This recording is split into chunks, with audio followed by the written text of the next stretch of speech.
پہاڑوں کے بارے میں آج میں نے جب دیکھا تو 11 مقامات پر قرآن مجید میں یہ صراحت کی گئی ہے کہ یہ پہاڑ ریزہ ریزہ ہو جائیں گے، ریت بن جائیں گے، پھسلتی ہوئی ریت، یہ ایسے چلیں گے جیسے کہ دھنکی ہوئی روئی ہو یا اون ہو،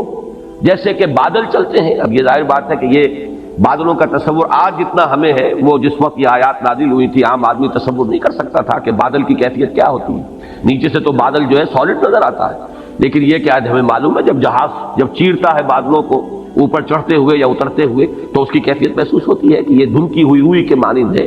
یا دھنکی ہوئی اون کے مانند ہے۔ تو پہاڑوں کے بارے میں قیامت میں جو کچھ ان کا معاملہ ہونے والا ہے یہ بہت تفصیل سے آیا ہے۔ میں ذرا تیزی کے ساتھ آپ کو وہ مقامات جو ہے وہ گنوا دیتا ہوں۔ سورۃ المرسلات جو ابھی زیادہ دیر نہیں ہوئی کہ ہم نے پڑھی تھی، اس میں فرمایا وَإِذَا الْجِبَالُ نُسِفَتْ، جبکہ یہ پہاڑ جو ہے یہ ریزہ ریزہ کر دیے جائیں گے۔ سورۃ النبأ میں آ چکا ہے وَسُيِّرَتِ الْجِبَالُ فَكَانَتْ سَرَابًا، یہ پہاڑ چلائے جائیں گے اور یہ ریت بن جائیں گے، اور ریت چمکتی ہوئی ریت، جیسے کہ کہیں صحرا کے اندر ریت چمکتی ہے تو سراب محسوس ہوتا ہے کہ جیسے پانی ہے، یہ پہاڑ بھی اس شکل کے ہو جائیں گے۔ سورۃ الکہف میں فرمایا وَيَوْمَ نُسَيِّرُ الْجِبَالَ، جس دن کہ ہم پہاڑوں کو چلائیں گے۔ سورۃ طٰہٰ میں فرمایا وَيَسْأَلُونَكَ عَنِ الْجِبَالِ، یہ پوچھتے ہیں آپ سے پہاڑوں کے بارے میں،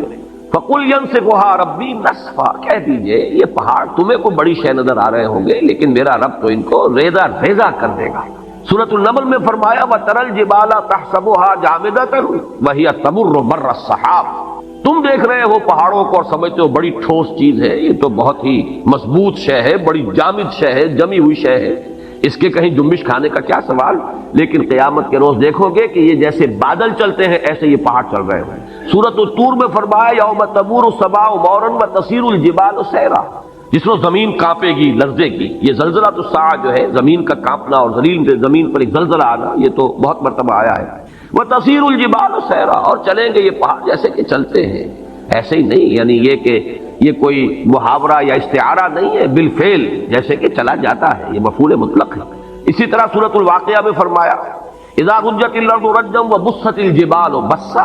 سورہ حاقہ میں فرمایا وحملت الارض والجبال فدکتا دکتا واحدہ، یہ زمین پہاڑوں سمیت اٹھائی جائے گی اور پھر پٹک دی جائے گی جیسے کہ پٹکا جاتا ہے ایک ہی بار، اور گویا کہ اس طرح اس سے وہ چپٹی ہو جائے گی۔ اس کی لمبائی یہ جو گولائی کہہ لیجئے اس وقت ہمارے علم میں ہے، کوئی اس کے اندر جیسے سورہ طٰہٰ میں آیا ہے لا تری فیہا عوجا ولا امتا، نہ کوئی اونچان اور نیچان نظر آئے گی اور نہ کوئی موڑ، کہیں بھی کوئی کجی نہیں ہوگی۔ سورۃ المزمل میں آیا ہے یوم ترجف الارض والجبال وکانت الجبال کثیبا مہیلا، یہ پہاڑ ایسے ہو جائیں گے جیسے پھسلتی ہوئی ریت۔ سورۃ المعارج میں آیا ہے یوم یکون السماء کالمہل وتکون الجبال کالعہن، یہ پہاڑ ایسے ہو جائیں گے جیسے کہ دھنکی ہوئی اون،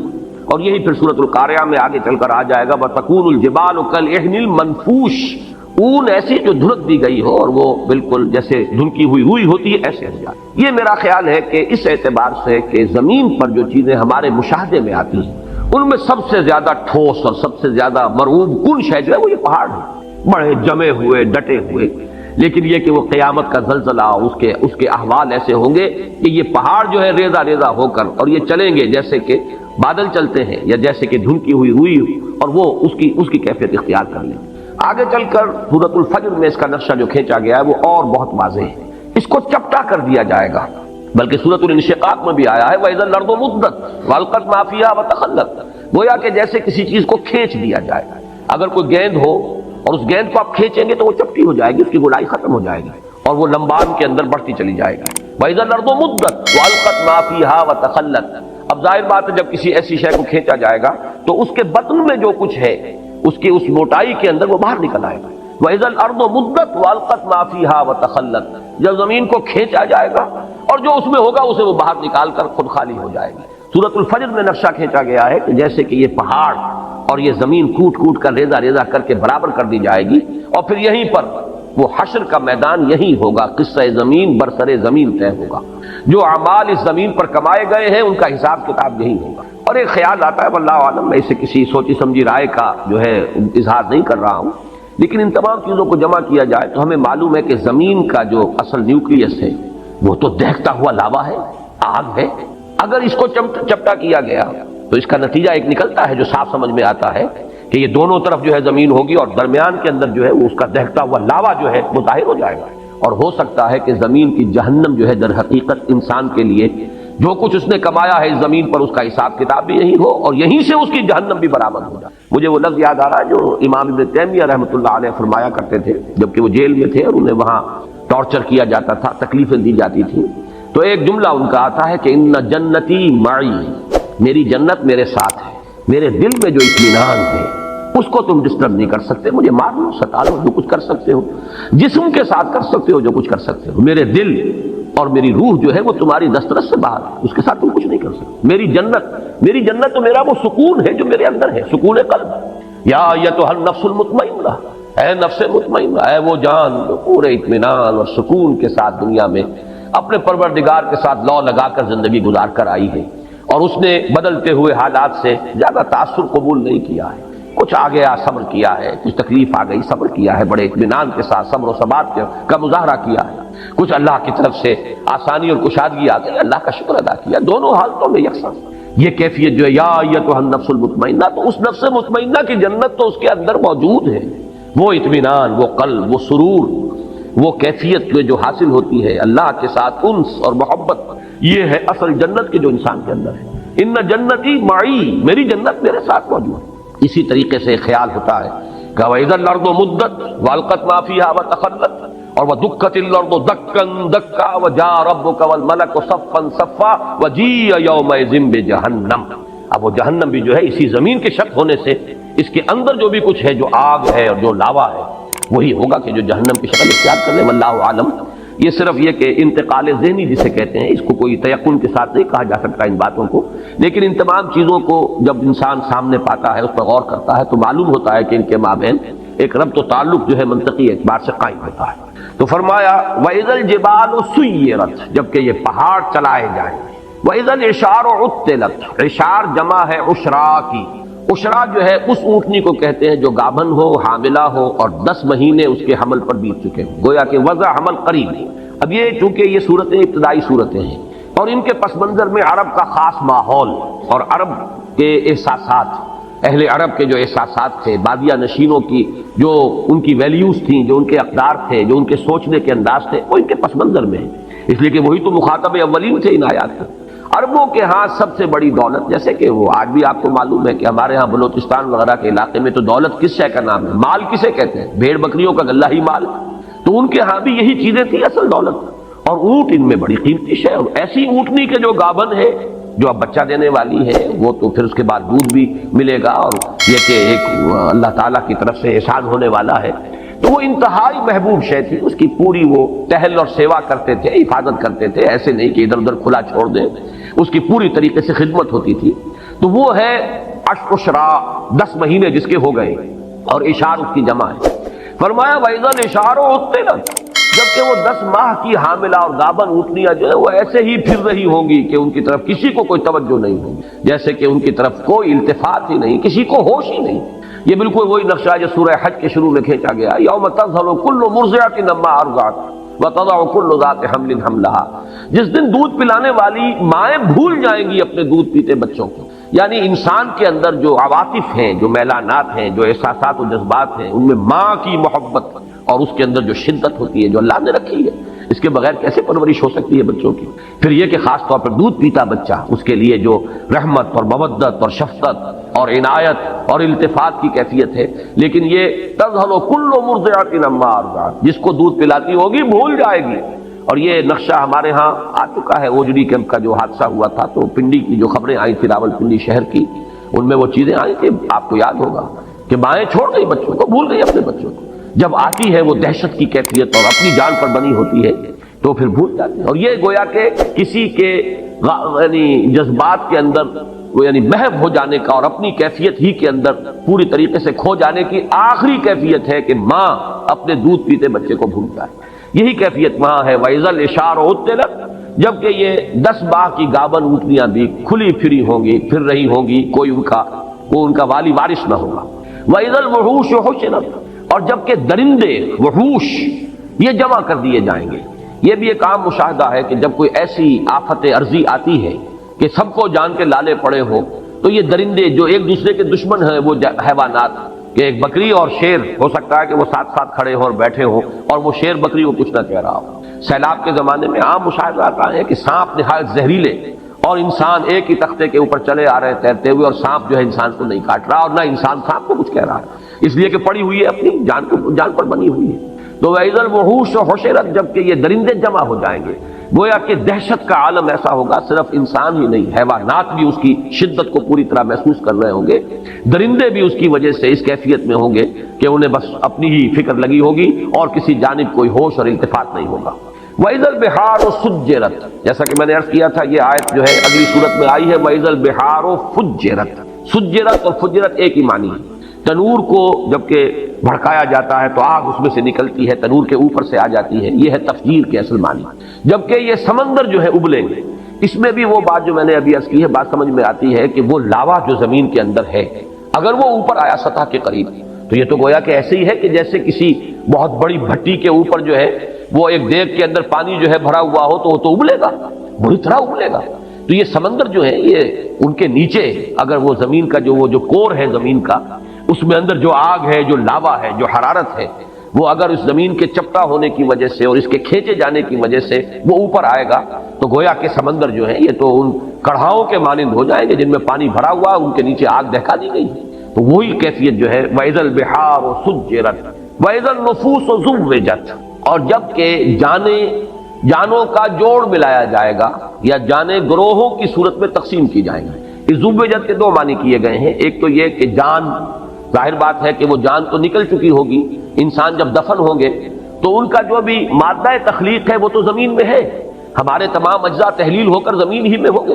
لیکن جان تو نہیں ہوگی، جان تو ہماری وہاں سے نکال لی گئی تھی۔ اب یہ ہے کہ ان جانوں کو جوڑ دیا جائے گا ان جسموں کے ساتھ کہ جن کو اللہ تعالیٰ اثر نو تخلیق فرمائے گا۔ ایک مفہوم تو یہ لیا گیا ہے جب کہ جان اور جسم کا جوڑا ملا دیا جائے گا، جوڑ ملا دیا جائے گا، فَإِذَا النُّفُوسُ زُوِّجَتْ۔ دوسرے معنی یہ لیے گئے ہیں جیسے کہ وَكُنْتُمْ أَزْوَاجًا ثَلَاثًا سورۃ الواقعہ میں آیا ہے، گروہوں میں تقسیم ہو جائے گا۔ بڑی بڑی تقسیم تو تین گروہ ہیں،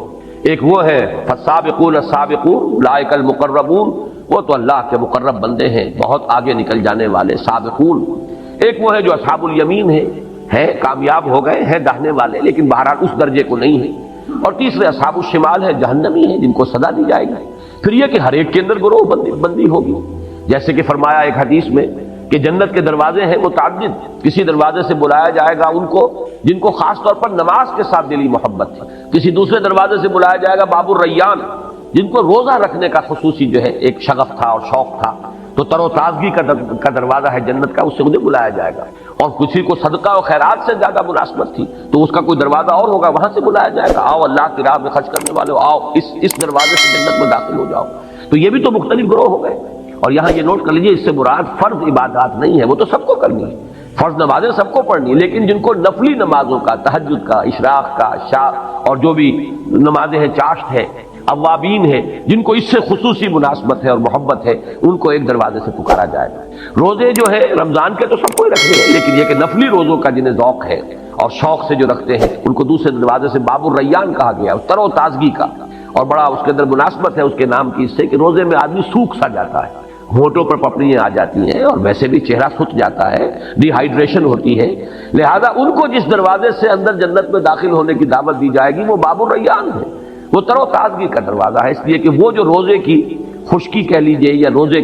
کا وہ جو سوکھ جانا ہے اور ڈی ہائیڈریشن ہے، گویا کہ اس کا جو اب یعنی بدل ملنے والا ہے وہ ہے تر و تازگی۔ تو یہ مختلف گروہوں کے اندر اہل جنت بھی منقسم ہوگی۔ پھر اہل جنت کے درجات ہیں، جیسے کہ حضور نے فرمایا کہ ادنا درجے کا جنتی اپنے سے اوپر کے درجے کے جنتی کو ایسے دیکھے گا جیسے تم زمین پر بیٹھ کے ستاروں کو دیکھتے ہو۔ تو اذن نفوس و زوجت کے دو معنی ہو گئے، ایک تو یہ کہ جانیں جسموں کے ساتھ جوڑ دی جائیں گی، جوڑے ملا دیے جائیں گے ہر جان کے ساتھ اس کے جسم کا۔ دوسرا یہ کہ گروہوں میں منقسم کر دیں گے، کنتم ازواجا ثلاثہ وَإِذَا الْمَوْءُودَةُ سُئِلَتْ بِأَيِّ ذَنبٍ قُتِلَتْ۔ اب یہاں سے بات چل رہی ہے آگے، گویا کہ اب میدان حشر ہے، عدالت خداوندی اب لگ گئی۔ اس میں جو محاسبے ہونے ہیں، جن گناہوں کے اوپر پکڑ ہونی ہے،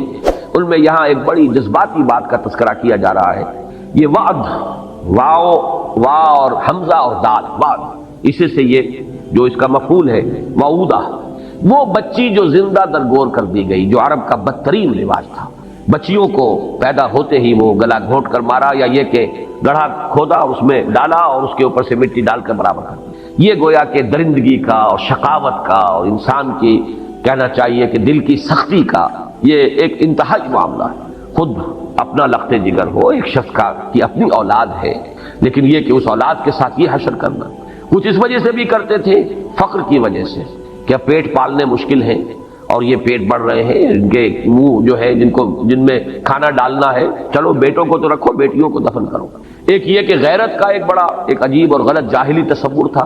کہ کبھی کوئی ہمارے گھر میں داماد بن کر آئے گا، یہ کیسے ہم گوارا کریں گے؟ تو اس سے یہ ہے کہ نہ رہے بانس نہ بجے بانسری، نہ بیٹی زندہ رہے نہ کسی کے داماد بن کر ہمارے گھر میں آنے کا تصور پیدا ہوگا۔ تو اس کا نقشہ کھینچا جا رہا ہے، چونکہ جیسے میں نے عرض کیا اولین مخاطب ہے وہ اہل عرب، ان میں جن کے اندر بھی کوئی احساس انسانیت کا برقرار تھا، اس میں اسی تار کو چھیڑا جا رہا ہے کہ ان کے دلوں کے اندر یقیناً اس چیز سے نفرت ہو، اور اسی سے اس کے حوالے سے بات کی جا رہی ہے۔ وَإِذَا الْمَوْءُودَةُ سُئِلَتْ، اور بڑا لطیف انداز ہے کہ یوں نہیں کہا جا رہا کہ ان سے پوچھا جائے گا کہ تم نے اپنی بچیوں کو کیوں زندہ درگور کیا، بلکہ بچیوں سے سوال ہوگا۔ وَإِذَا الْمَوْءُودَةُ سُئِلَتْ، اور جب وہ بچی کہ جو زندہ درگور کر دی گئی تھی اس سے سوال کیا جائے گا بِأَيِّ ذَنبٍ قُتِلَتْ، کہ کس گناہ کی پاداش میں اسے قتل کیا گیا، کیوں مارا گیا اسے۔ گویا کہ بظاہر کہا جا رہا ہے اس بچی سے پوچھا جائے گا، اصل میں تو ان سے پوچھا جانا ہے۔ یہاں مجھے یاد آ رہا ہے کہ ایک روایت میں آتا ہے حضرت حسن رضی اللہ تعالیٰ عنہ نے خواب دیکھا تھا حضرت عثمان رضی اللہ تعالیٰ عنہ کی شہادت کے بعد، اور انہوں نے پھر وہ بیان کیا خواب۔ لوگوں نے حضرت علی سے کہا کہ یہ کیا خواب بیان کر رہے ہیں حضرت حسن آپ کے بیٹے؟ تو حضرت علی نے فرمایا اس نے جو دیکھا ہے وہ بیان کر رہا ہے، اور خواب یہ تھا کہ اللہ کی عدالت لگی ہوئی ہے، اللہ تعالیٰ عرش پر ہے، اور فرشتے جو ہیں وہ جو ہے اس تخت کے پائے تھامے کھڑے ہیں، خود محمد رسول اللہ صلی اللہ علیہ وسلم کھڑے ہیں، اور ان کے ساتھ حضرت ابو بکر ہیں، پھر حضرت عثمان، حضرت عمر ہیں۔ اتنے میں حضرت عثمان آتے ہیں خون میں نہائے ہوئے اور اپنا سر اپنے ہاتھ میں لیے ہوئے، اور وہ آ کر فریاد کریں پروردگار پوچھ ان لوگوں سے کہ انہوں نے مجھے کس جرم کی پاداش میں قتل کیا ہے، کس گناہ کی پاداش میں مجھے شہید کیا گیا ہے۔ تو مجھے وہ واقعہ یاد آ گیا، وَإِذَا الْمَوْءُودَةُ سُئِلَتْ بِأَيِّ ذَنبٍ قُتِلَتْ۔ اس خواب کا بقیہ حصہ یہ ہے کہ عرش الہی تھرایا، اور پھر اللہ تعالیٰ کے غضب کا ظہور اس طریقے سے ہوا کہ خون کے دو پرنالے زمین کی طرف جاری کر دیے گئے۔ اس کی تعبیر ہے جنگ جمل اور جنگ صفین۔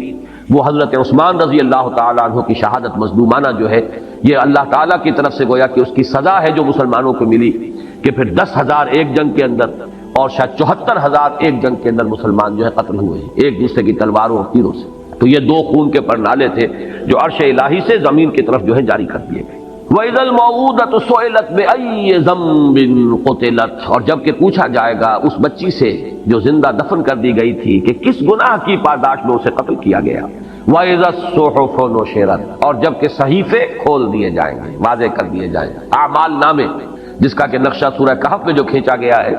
وہ تو ایسے ہے کہ جیسے کوئی ایک ہی اعمال نامہ ہے۔ ظاہر بات ہے کہ کوئی بہت بڑا کیبنٹ ہو جس میں ہر ایک کی فائل موجود ہو، یا آج ہمارا تصور جو ہے زیادہ قریب آ سکتا ہے کہ بہت بڑا کمپیوٹر ہے جس میں کہ صرف ایک بٹن دبانے کی دیر ہے کہ آپ کا فلم چل پڑے، اور آپ کی پوری زندگی کا ایک ایک حرف جو آپ کی زبان سے نکلا ہے اس کا جو اس کی ٹیپ شروع ہو جائے اور پورا کا پورا معاملہ۔ آج تو ہم یہ چیزیں بہت قریب ہو کر سمجھ سکتے ہیں کہ کوئی بعید نہیں رہی۔ یہ تو جو ٹیکنالوجی آج ہمارے پاس ہے اس کے حوالے سے وہ چیزیں کہ جو آج سے کوئی 1000 برس پہلے 1400 برس پہلے تو بڑے گہرے، یعنی سمجھیے ایمان بالغیب کی بڑی شدید گہرائی کی ضرورت تھی ان باتوں کو ماننے کے لیے۔ جو وہ میں نے لفظ استعمال کیا جو سورہ بقرہ کے شروع میں الذین یؤمنون بالغیب، تو غیب میں ایسی چیزوں کو کہ جن کے لیے کوئی انسان کے فہم کا ابھی آس پاس بھی جو ہے گزر نہ ہوا ہو، ان چیزوں کا انسان کے فہم میں ان کو ماننے کے لیے تو ایمان بالغیب کی بڑی گہری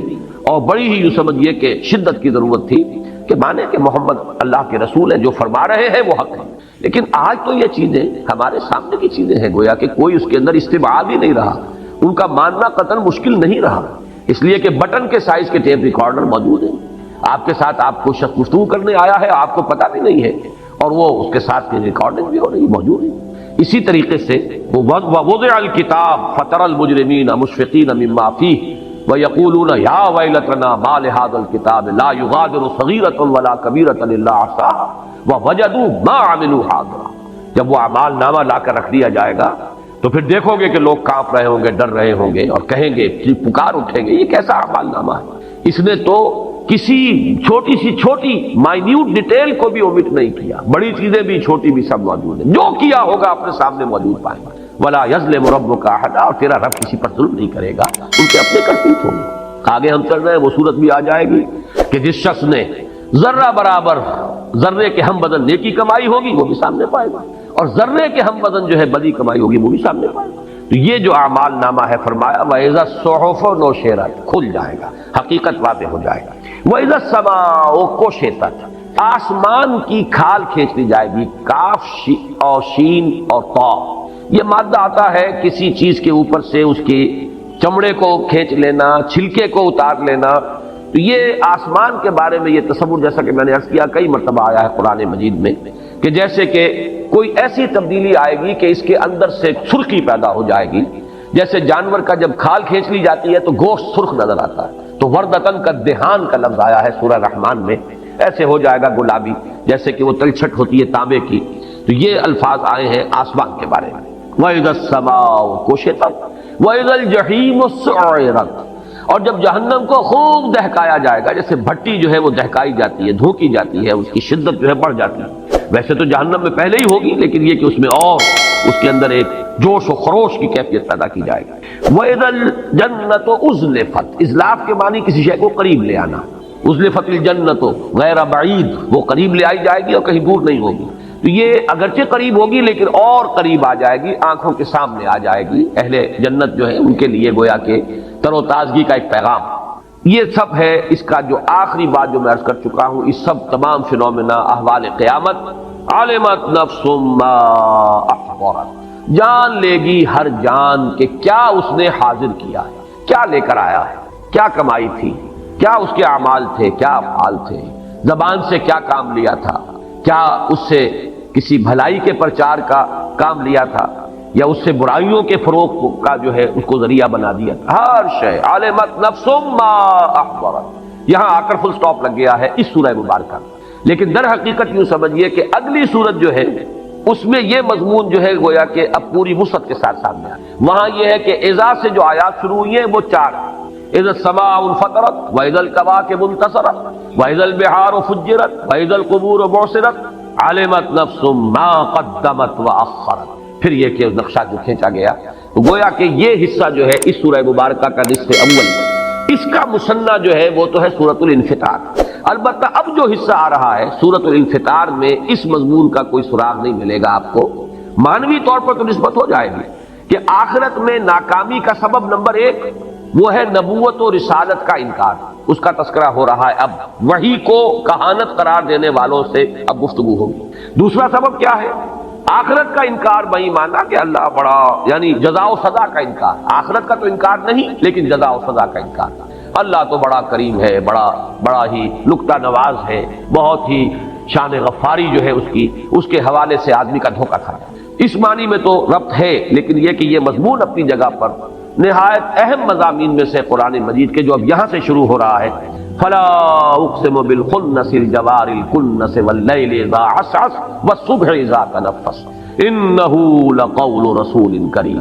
اس مضمون کے بارے میں ذرا چاہوں گا کہ آپ چند باتیں تمہیداً سمجھ لیں، اس لیے کہ جیسا کہ میں نے کل جمعے میں بھی اعلان کرتے ہوئے عرض کیا تھا کہ ایک بہت بڑی گمراہی جو مسلمانوں میں اس دور میں بھی پیدا ہوئی ہے جب فلسفے کا ہمارے ہاں زیادہ رواج ہوا ہے، فلسفہ یونان کی منطق، ارسطو کی منطق اور فلسفہ، اس کی روشنی میں یا اس کی ترازو میں جب کچھ مسلمان فلسفیوں نے، ابن سینا اور فارابی اور کندی، ان لوگوں نے جب کہ دینی تصورات کو ان پیمانوں میں ڈھالنے کی کوشش کی ہے، تو جہاں اور بہت سے مسائل پیدا ہو گئے، جبر و قدر کا مسئلہ پیدا ہوا اور بہت سے مسائل پیدا ہوئے، انہی میں سے ایک مسئلہ تھا وحی کی حقیقت کا، جس میں بہت بڑی ٹھوکر کھائی ہے ان فلسفیوں نے بھی۔ اور پھر اس دور میں بھی جو ہمارا اعتزال جدیدہ کا فتنہ ایک پیدا ہوا ہے، جس میں کہ سر سید احمد خان مرحوم، اللہ تعالیٰ انہیں معاف کرے، ان کی نیک نیتی پر مجھے شبہ نہیں ہے، اور مسلمان قوم کے ساتھ ان کا خلوص و اخلاص یہ بھی اپنی جگہ پر بالکل اب کوشچن ہے، اب ڈاؤٹ ہے، لیکن یہ کہ دینی معاملات میں جو انہوں نے دخل اندازی کی ہے اور خود ایک بڑے متکلم بن کر آئے ہیں اور تعبیرات جو ہے جدید پیش کرنے کی کوشش کی ہے جدید ذہن کو مطمئن کرنے کے لیے، وہ عقلیت قدیمہ تھی، یہ عقلیت جدیدہ تھی، اور ان دونوں کے نتیجے میں گمراہی پیدا ہوئی، اور وہ گمراہی وحی کے بارے میں، وہی گمراہی تھی کہ جس کا یوں سمجھیے کہ ایک صدائے بازگشت میں تو کہوں گا، اس لیے کہ وہ خیال جو بھی پیش کیا تھا ڈاکٹر فضل الرحمان نے، اب مرحوم ہو گئے، ان کا بھی انتقال ہو گیا۔ ویسے ان کے بارے میں بھی جہاں تک میری معلومات ہیں، میری ملاقاتیں ہیں، یہاں تو بہت کم رہی ہیں لیکن امریکہ میں کئی مرتبہ ملاقات ان سے ہوئی۔ سن 68 میں آپ کو یاد ہوگا وہ تھے ادارہ جو ریسرچ، اسلامک ریسرچ کاؤنسل ہے، ادارہ تحقیقات اسلامی، پہلے کراچی میں ہوتا تھا، پھر اس کے بعد اسلام آباد منتقل ہوا، اس کے ڈائریکٹر تھے، اور انہوں نے کتاب لکھی تھی اسلام انگریزی میں۔ اس میں وحی کی حقیقت کے بارے میں انہوں نے وہی خیالات پیش کیے جو سر سید کے تھے مرحوم کے، اور جو ہمارے قدیم فلسفیوں کے، لیکن بہرحال وہ چونکہ گمراہی تھی تو اس کے خلاف طوفان اٹھا بہت، اور اسی کے نتیجے میں پھر انہیں پاکستان چھوڑ کر جانا پڑا۔ وہ گمراہی کیا تھی اسے سمجھ لیجیے، اور اس کے لیے بھی اس حقیقت کو سب سے پہلے سامنے لائی ہے کہ یہ قرآن کیا ہے،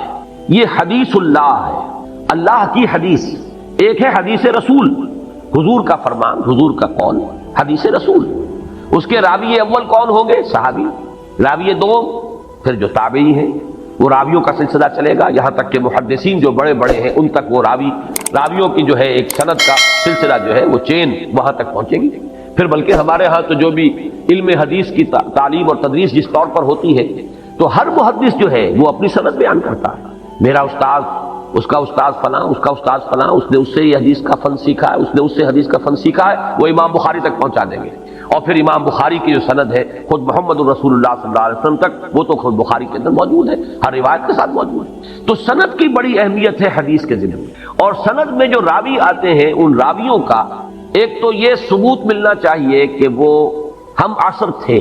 اگر ایک شخص کہتا ہے میں نے اس سے یہ بات سنی، تو آیا ان کا زمانہ بھی ایک تھا کہ نہیں تھا؟ کہیں اگر 100 برس کا فصل ہے اور کوئی شخص کہتا ہے کہ میں نے ان سے یہ بات سنی، تو معلوم ہوتا ہے کہ غلط ہے، وہ تو درمیان میں کوئی لنک اور ہونا چاہیے تھا۔ تو ایک تو یہ کہ وہ کڑیاں متصل ہیں، پھر یہ کہ صرف زمانی اعتبار سے کڑیوں کا متصل ہونا کفایت نہیں کرے گا جب تک کہ ثابت نہ ہو کہ ان کی ملاقات ہوئی۔ ملاقات کا ثبوت جو ہے یہ گویا کہ حدیث کے سند کے اور مستند ہونے کے لیے اہم ہے کہ جو راوی جس سے روایت کر رہا ہے اس سے اس کی ملاقات اور رویت ثابت ہے کہ نہیں۔ اسی کو سمجھیے کہ اللہ تعالیٰ کی حدیث، حدیث اللہ، یہ قرآن، یہ وحی،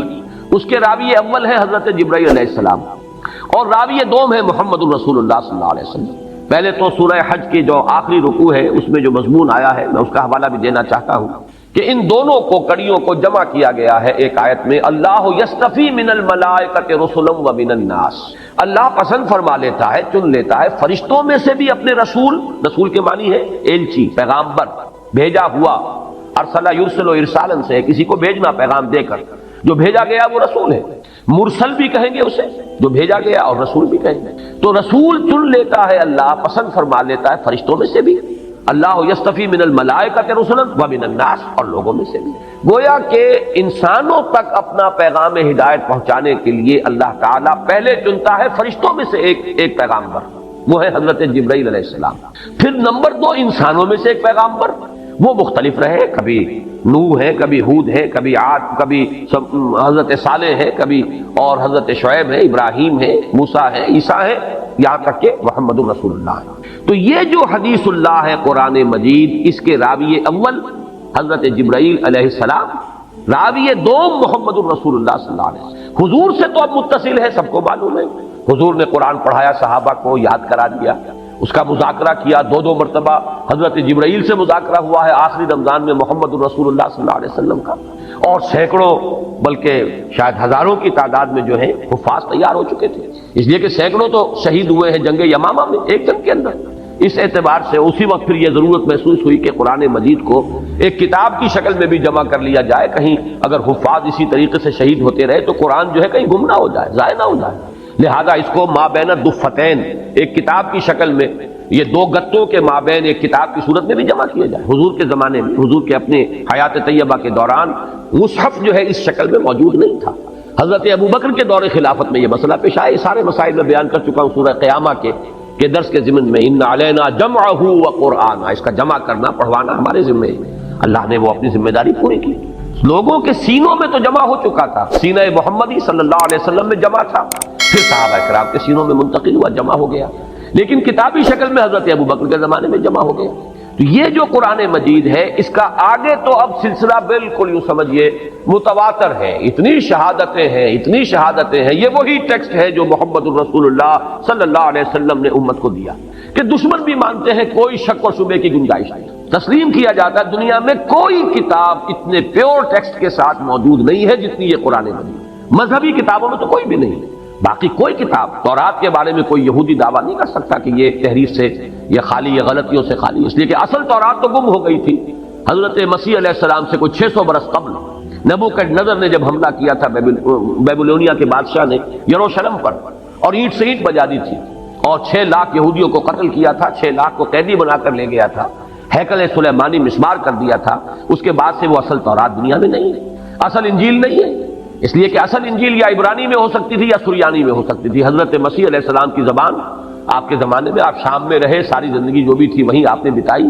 زبان وہاں عبرانی تھی، اہل علم کی، سریانی تھی، کولوکیل لینگویج، تو اب انجیل ہو سکتی ہے ممکن طور پر یا عبرانی میں یا سریانی میں، اور نہ عبرانی کا کوئی نسخہ موجود ہے اور نہ سریانی کا موجود ہے، جو سب سے قدیم نسخہ ہے وہ بھی یونانی ترجمہ ہے، تو معلوم ہوا کہ اصل انجیل تو نہیں ہے۔ ہاں قرآن اصل موجود ہے جو محمد الرسول اللہ صلی اللہ علیہ وسلم نے امت کو دیا، لیکن یہ حضور نے امت کو دیا اس کے بعد سے تو تواتر ہے